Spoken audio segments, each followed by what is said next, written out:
Is 10x developer a myth or a reality? Let's dive into what sets these developers from the rest. Yeah. So I wanted to give my opinion about this topic. I think that the 10x developer is not a myth. For me, this is my opinion, and in this video, I will show you why that is. So if you're new to the channel, welcome. My name is Dylan, and this channel is about helping developers, engineers to become better. Really. So yeah, let's dive into the video. First is there are different concepts of like saying the 10x. Like there's different understanding of what 10x means. Some think they are 10x in terms of coding. Some think they are 10x at solving problems, and some are giving like 10x the value of a regular developer.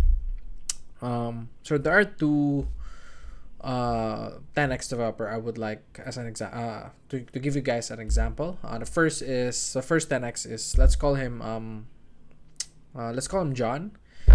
He is a staff software engineer at the company that I work on, and he is the guy usually to go to if something went wrong in production. So if there's anything wrong in production, usually people will slack him, ping him, and let him see what the matter is or the issue is in prod. So he's a subject matter expert in a lot of aspects in the system. So he knows a lot about the system. So yeah, that's the first trait for him. So he's an expert. He's always the guy to ask. He's always his name is usually mentioned a lot of times in the company, in emails, in Slack, in Jira tickets even. So he is always there to help, not in real time or not directly, but he will reply eventually. So I think his emails are very messy. I would think so. Yeah, he's that guy. So his visibility or in terms of impact, he has a lot of impact in the company. So more about 10x impact as a developer, really. So because of a lot of the things I mentioned earlier. So second trait he has is time management. I saw his calendar one time when we were on a meeting, and he has like around 5 or more than 5 meetings per day. And when he showed this calendar for in an accident, really, he just said, welcome to the story of my life." So it was kind of funny on that moment. So it was really shocking for me as well, like to see like this guy has more than 5 meetings a day, or even like maybe more than five, maybe like 7 or 6. And then he just kind of like I have this video that I watched previously on GitHub, where they are doing some research in terms of like productivity level of a developer. So they said that if a developer has more than 3 meetings a day, or like 3 meetings per day, the productivity level of the developer goes down to 14%. But this doesn't apply to the guy that I just mentioned, to John.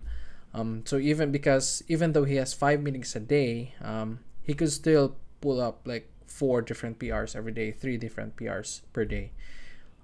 So yeah, really, like even though he has 5 meetings, he can still do PRs. He can still code reviews for some of the critical PRs, like breaking change PRs, or even minor ones. Like he can still review a lot of these things, and he can still output some code as well. It may not be that big, but yeah, he can like solve bugs, solve issues, even do feature requests as well. So that's on a day-to-day basis. So I think John, in terms of like time management, is really on top, because yeah, as I mentioned, like even like 5 meetings, you can still have like 3 PRs per day, and even do code reviews, and even review some of the Jira tickets as well, like comments on them. Because as I mentioned, he is always being slacked. He's always being pinged on Jira tickets. So he has a lot of work basically. So yeah, that's the first developer I would like to explain. So that's John. The other developer is, let's call him David. He is a senior software engineer. He is a bit different than the first guy I mentioned. He's different with John. So maybe it has something to do that maybe in the position that he's a senior, and the John is a staff software engineer. So David here is a bit more focused on the code. So yeah, he's focused much more on the code. This guy can pretty much do any ticket he wants. The way he works is a bit different. He can like finish up a ticket as fast as he can. So he's more like 10x in terms of faster in terms of producing code than a regular developer. So his traits, number one is speed.